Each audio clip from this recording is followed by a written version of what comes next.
The Free State of Jones. Legend holds that this sparsely populated region of Mississippi actually seceded from the Confederacy during the Civil War. But is this historical fact or local myth? And the leader of the Free State, Newton Knight, was he a coward, a deserter, a traitor to the South who became a murdering bandit? Or was he a man of courage fighting for justice against an oppressive government? What really happened more than a century ago, deep in the piney woods of Mississippi?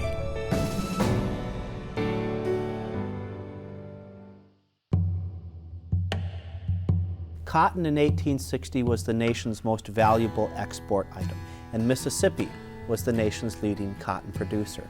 So it was a wealthy state.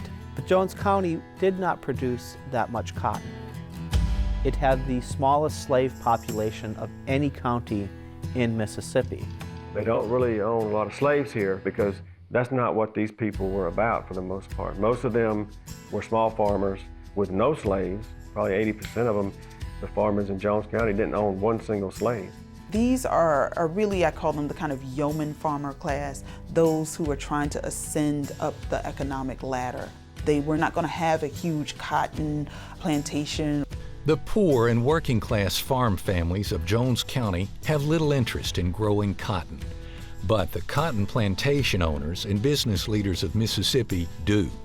Any threat to their slave-based economy will call for a decisive response. Mississippi fire eater politicians hated Abraham Lincoln, so when he's elected president in the fall of 1860, the Mississippi governor, John Pettus, called for a secession convention in Jackson. Jones County elected a pro-union, anti-secession delegate for the convention. But during the convention, the delegate betrayed his constituents, voting with the majority to secede from the Union. They supposedly burned him in effigy in Ellisville because the people weren't too happy about the fact that he votes for it, and in return, he got a job in the Confederate government as provost marshal over Jones County, which was handy because he didn't have to go to the front. Once Mississippi seceded, it had to begin mobilizing for war. And initially, there was a great outpouring of enthusiasm. More men volunteered to serve than the state needed. Many men from Jones County did go off and they fought in the Confederate military.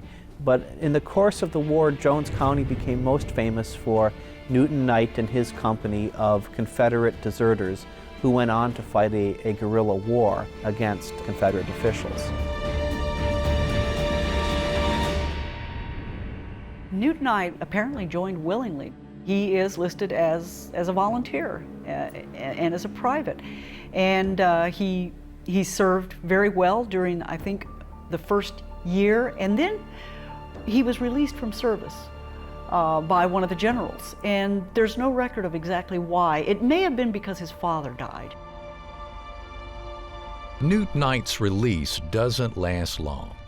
As casualties mount, the Confederate Congress passes a Conscription Act in 1862, drafting thousands of Southern men between the ages of 18 and 35 for military service. The draft was incredibly unpopular. To many Southerners, especially people who accepted the states' rights ideology or the states' rights doctrine, it seemed as if they had replaced one tyrannical national government with another. A lot of the people in the community were sort of like, we're not sure who the enemy is. They told us that it was the North, that it was the Yankees, but the Confederates, conscript officers are coming and getting our sons. Some of them are not even of age. Houses were burned, barns were burned. It was a vicious conscription act. Then next thing you know, they were conscripting us. They just come around with a squad of soldiers and took them.